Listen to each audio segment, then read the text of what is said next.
Imagine it's a hot summer day and you're stuck in the middle of an ocean. You're very, very thirsty. What if the water in this ocean wasn't salty but sweet? You drink a refreshing glass of water from it. But is that a good thing? Wouldn't life be better if all the water in the seas and oceans were fresh?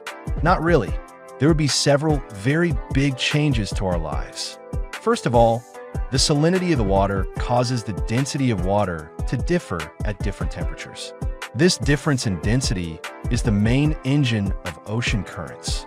So if the salinity were not there, these currents would either be very weak or would stop working altogether, and Europe would be a few degrees colder on average, almost like Canada.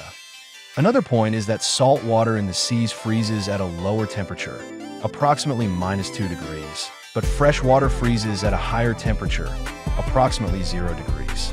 So if the seas were not salty, polar ice would form faster and more widely, and the Earth would enter a dangerous cooling cycle. And it is even possible that the Earth would enter a permanent ice age much sooner. Another obvious point is that salt water is denser, so ships float more easily, and fresh water is less dense. That's why we had to build bigger ships to float and even use more fuel, and today's ships would all start to sink. The effects of the lack of salt in the seas could be even more profound than you might imagine.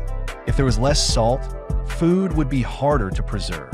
Cities, trade, and even wars would take a different path, and many of the ancient roads built for the salt trade would never have been built. So it's true that a salt-free ocean could save your life in a difficult situation, but the saltiness of this water is one of the biggest reasons we're here today, and otherwise the evolutionary path of early cells would probably have been completely different.